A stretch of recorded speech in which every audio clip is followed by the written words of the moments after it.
কুয়াশার চাদর মারিয়ে কাকডাকা ভরে গাছে গাছে গাছিরা চলছে খেজুর রস সংগ্রহের কাজ। হাড়ি নামিয়ে একত্র করে বড় পাত্রে জাল দেওয়া হয় রস। ধোয়া ওঠা গরম রস ঠান্ডা হলে শুরু হয় গুড় তৈরির প্রক্রিয়া। ঠাকুরগাঁও সদর উপজেলার নারগুন এলাকার বাগানে শীত জুড়ে গুড় উৎপাদন করছেন গাছিরা। প্রতি কেজি বিক্রি হচ্ছে ৩০০ টাকা। চাহিদা থাকায় সুস্বাদু গুড় কিনতে দূর দূরান্ত থেকে ছুটে আসেন ব্যবসায়ীরা।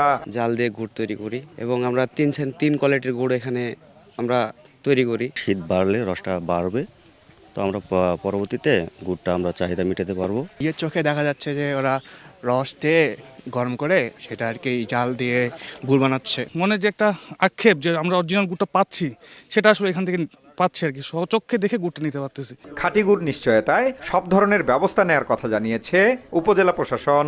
বাগানি যারা রয়েছেন তাদের সঙ্গে আমরা নিয়মিত বসছি, কথা বলছি। কোনো ধরনের ভেজাল তারা না করেন, কোনো ধরনের ইমপিউরিটিস যেন তারা এখানে মিশাতে না পারেন সেই বিষয়ে তাদেরকে সচেতন করা সহ নিয়মিত মনিটর করা হয়। বাগানে গড়ে প্রতিদিন 750 লিটার রস সংগ্রহ হয়। বিক্রির পর অবশিষ্ট রস দিয়ে গুড় উৎপাদন হয় 60 থেকে 70 কেজি।